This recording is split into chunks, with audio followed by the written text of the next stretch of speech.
1578GC. It's entitled Omni Community Credit Union versus Chelsea Lafferty and Kevin Wilson. Ms. Lafferty and Mr. Wilson are here this morning from their mobile world headquarters, and Lena Escamilla is here on behalf of Omni Community Credit Union. Anyway, this is a claim of substantial size for district court standards, 19,474.44.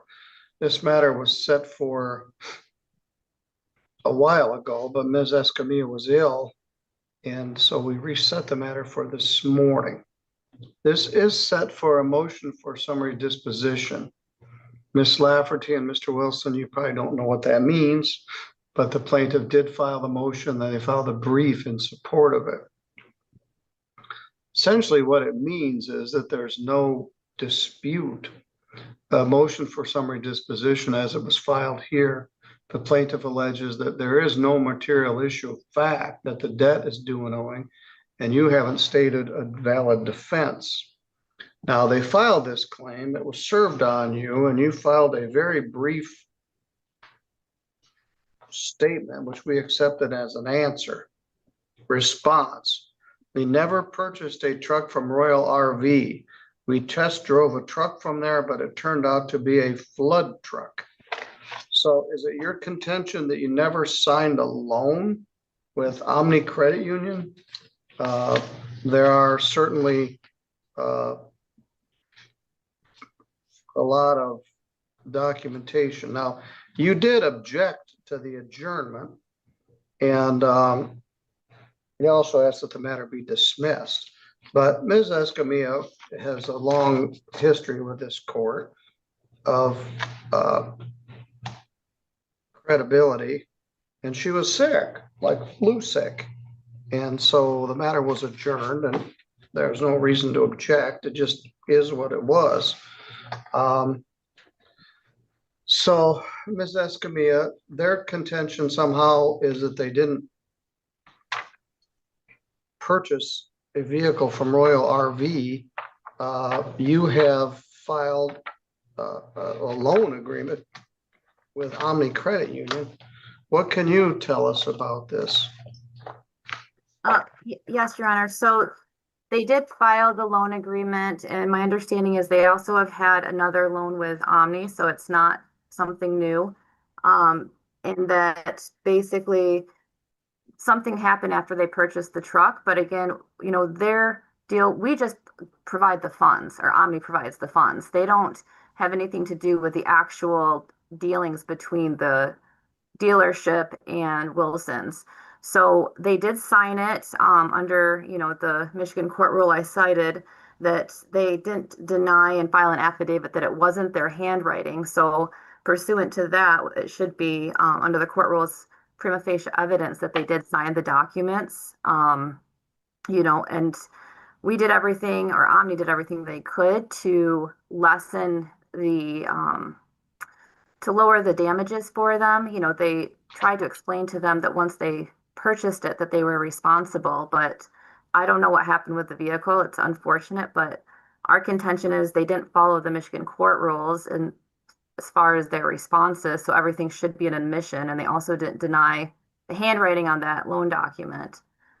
So we would ask that the court enter a judgment in our favor. All right, Mr. Wilson, what's your response? Sir, it's a lot more complicated and involved than that. This is the third truck that we attempted to purchase through Omni. Their vetting process, sir, is obscene. I've looked to buy a truck in Florida. I looked to buy a truck in North Carolina. I looked to buy a truck in Michigan, and then finally in Indiana. Now, each one of those loans, we went to go pick up the truck was subpar. It was check engine lights not running right. Every single time this has happened, Omni's worked with us through their offices here local. Chelsea's actually went to high school with a couple of people that work here. They know each other well. The day that we went to go get this third or fourth truck from a different loan, It comes back. It's just got every problem under the book. We tried to work with a dealership on it. We told Omni day one, like, do not let them cash that check, because the dealership kind of Rochambeaued us outside in the parking lot at closing, and they kept the check inside after, we looked at the truck, gave it the final once over, and I'm like, this isn't gonna work. This truck isn't running. Like, and it's a $50,000, 40 some $1,000 truck. We got on the phone with Caleb. We had a verbal back and forth. Hey, this has happened again. Like, this, once again, you're telling us it's 110% through your vetting process, but this truck is clearly not what it is that they're selling is not a good product, right? So Caleb says, okay, good deal. Work with them on it, see what you can do. I'll take care of things from my end in the meantime. I said, all right, cool. I tried to work with him on it as far as, like, if they can get it fixed and they can get things going, then I'll sign the title work and we'll move forward on the purchase. They did not do that, nor could they, because the truck was in such disrepair that, they were just trying to off a truck that was garbage essentially onto somebody. Now, if you look at the work, they sold it back to themselves.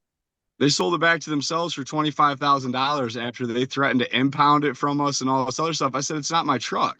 I never signed the purchase agreement, the title work. I didn't sign that. And the reason I didn't was because we didn't want to purchase the truck. Omni was 100%, this was made known to them day one. And then we worked with them on it for a couple of weeks. They kept stonewalling us as far as what was going on with the money. And the eventuality of it was that they sat with their own truck down there for a pretty extended period of time, to the point that Omni, going back and forth with them, basically told us, well, it's going to go up to auction. And I said, well, how are they going to auction their own truck to someone else? That doesn't make sense to me, because they own it. And then they auctioned it to themselves at Royal RV for half of what they were going to make us pay for it. Mind you, this is a truck that's got rust in the headrests from Houston. I come to find out it's a service truck from Houston, Texas. They lied on the Carfax. It's just, none of this was on the level, but Omni's trying to act like, because a year has passed since the beginning of this, that they didn't do anything unscrupulous.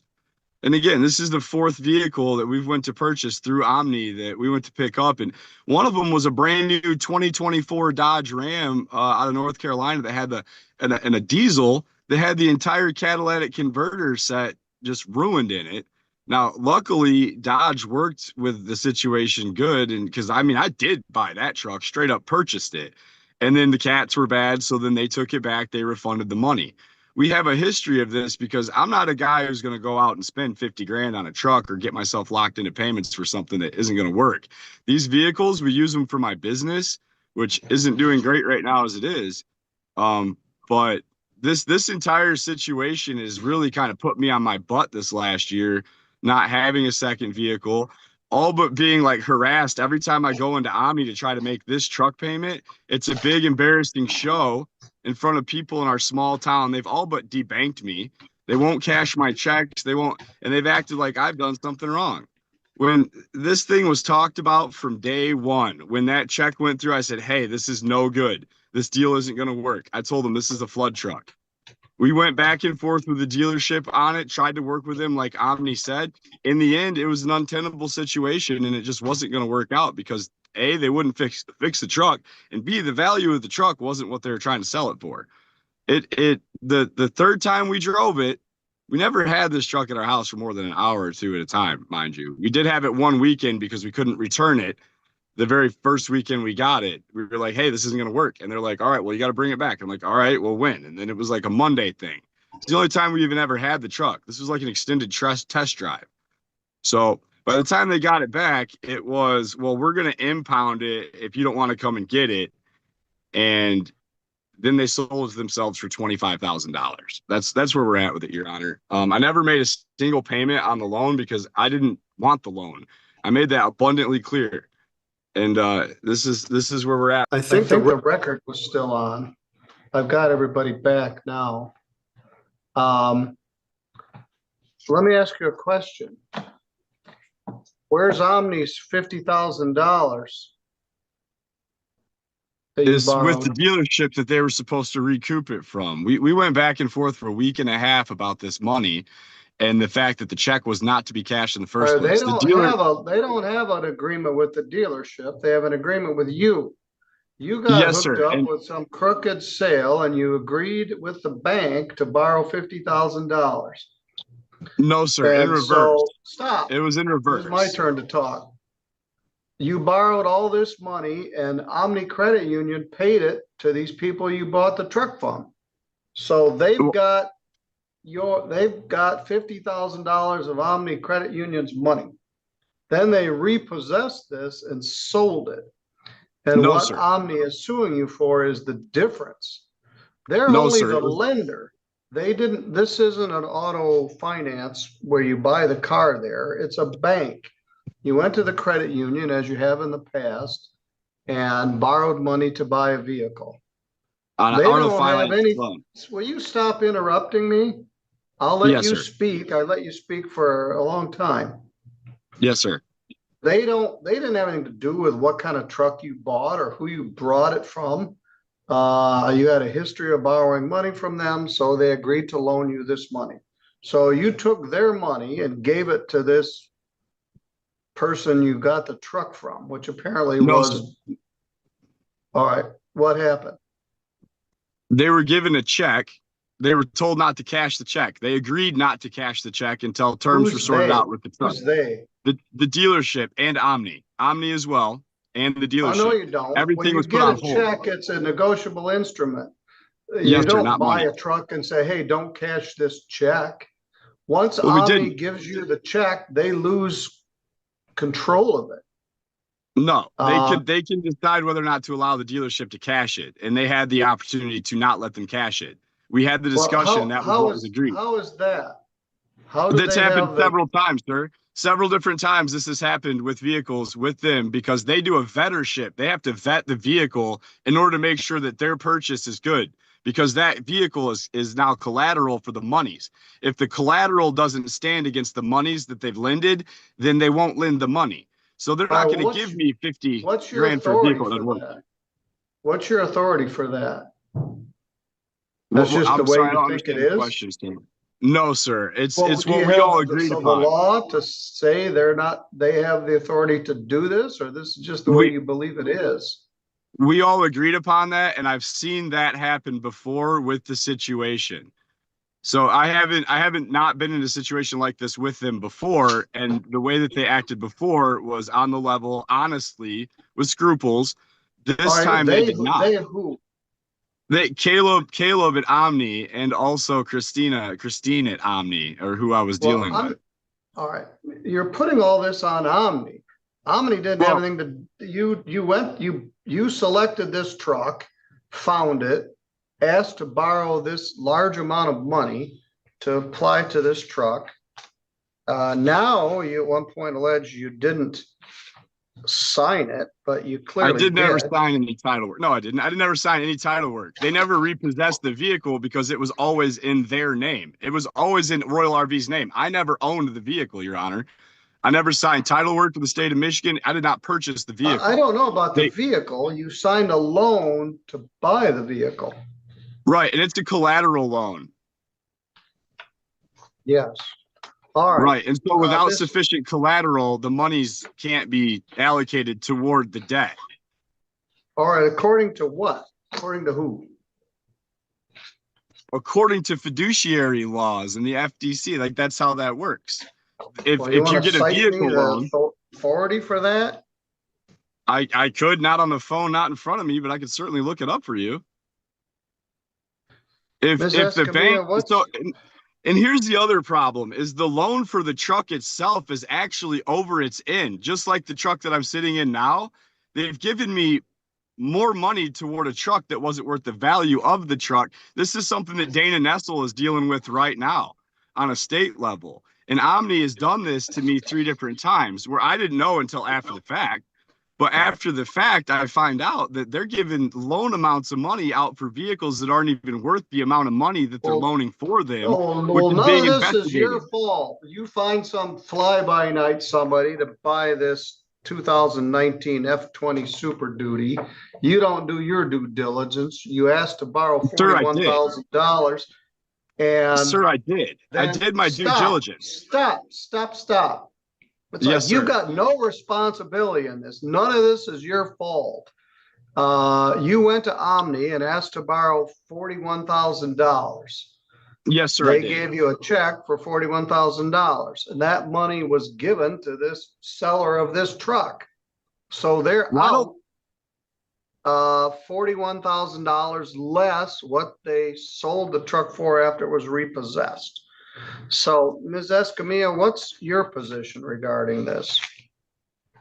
My position is, again, Omni is not in the business of vetting vehicles. When someone comes and asks for a loan, they're in the business of making loans. And they had a history with the borrowers.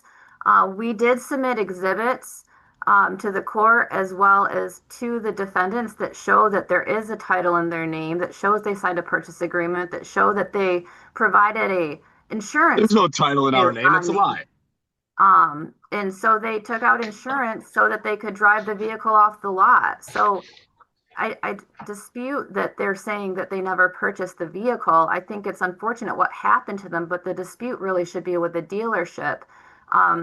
We also attached the documents that show that there was the repo cast. Omni, the reason it was sold back to the dealer is that Omni determined that was they could get the most money for the defendants to mitigate the damages rather than sell it at the auction. I think that the auctioneer RepoCast, who does this frequently, knew the values. But again, I feel for the defendants. This is unfortunate, but this is really a dispute with the dealership. Omni didn't sell them the car. Omni gave them the money, and they've been damaged and lost money from this. Okay.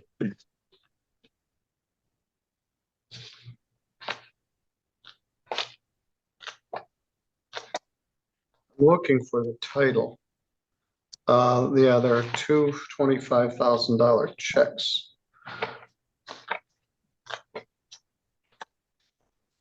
Your Honor, the truck was never. Your Honor, the truck was never titled in our name. That's a fallacy, and it was never repossessed. Repossession is a legal term, and it was never repossessed from us because it was never in our name. Yeah, here's a copy of the title. Vehicle number, ID number, 2019 Ford F-250, titled in the name of Chelsea Nicole Lafferty and Kevin Carl Wilson.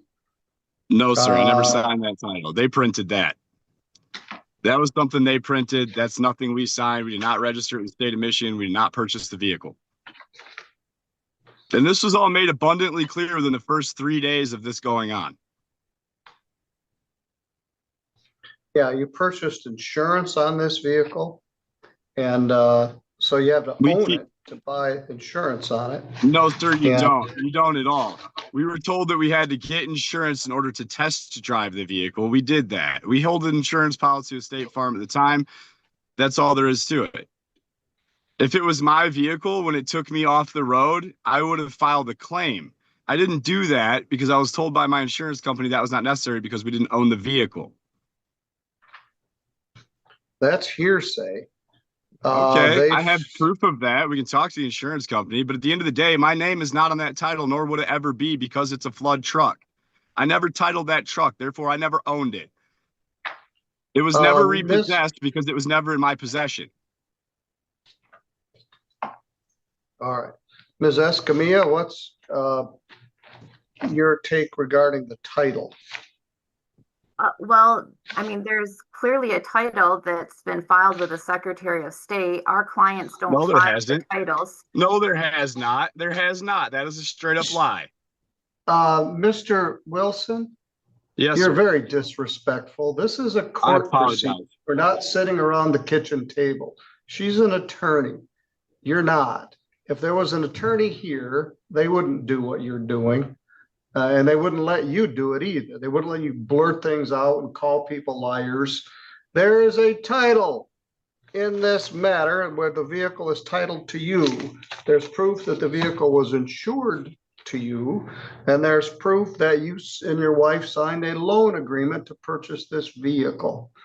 They are the people that lent you the money to buy the vehicle. They don't go out and inspect your vehicle to make sure it's worth that. If it isn't, Yes, sir, that's they do. on you. Then it gets No, sir. repossessed and sold. They sold it back to the company because they made more money doing that than they would by selling it at auction. You'd be shocked sir. at how low. I'm going to mute your microphone, Mr. Wilson. You don't have the respect to not speak when I'm speaking. And I'm going to tell you that you owe, they sent you all of this documentation. They sent you the loan agreement. They sent you the notice that the vehicle was going to be repossessed and sold. They sent you a copy of the title to this vehicle. And they sent you the motion for summary disposition and explained what it was. You owe $19,474.44 plus costs, which is $160 in filing fee, service fee in the amount of $7,720, a motion fee in the amount of $200, and the statutory attorney fee of $75. The total is $19,806.64. You did electronically sign this loan agreement. They wouldn't have given you two $25,000 checks if you hadn't actually signed the agreement. They're the lender. If the vehicle was junky or dysfunctional or flood damaged, you have a cause of action against the people you bought the truck from, but not against the people that lent you money to buy the truck. Ms. Escamilla, I thought I had an order in here, but I can't seem to put my finger on it. We did submit an order, but I can resend it to Well, the if you email. did, I've got it. Let me find it.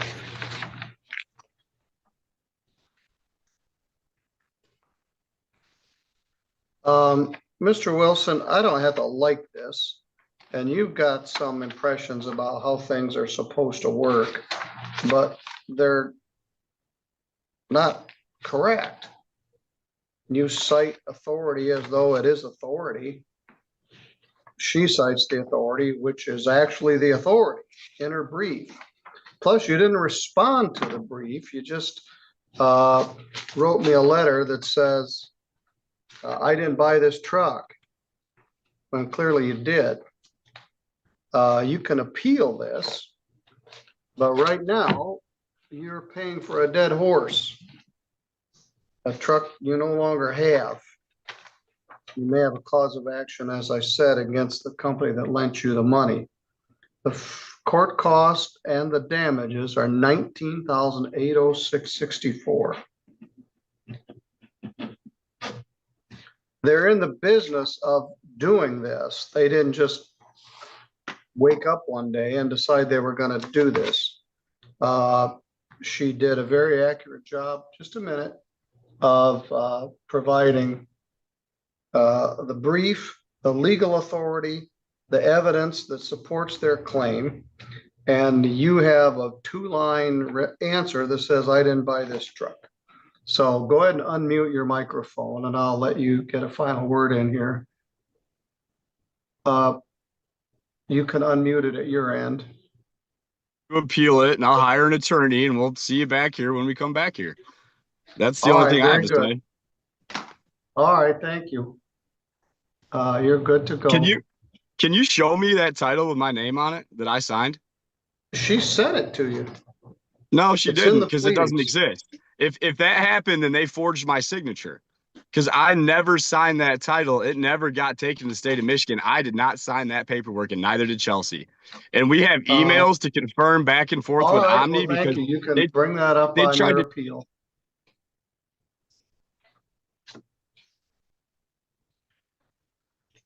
You could go to the Secretary of State and see where, I don't know where the title is now. I don't know if I got sent back, but he has the same copy of the title that was filed as an exhibit.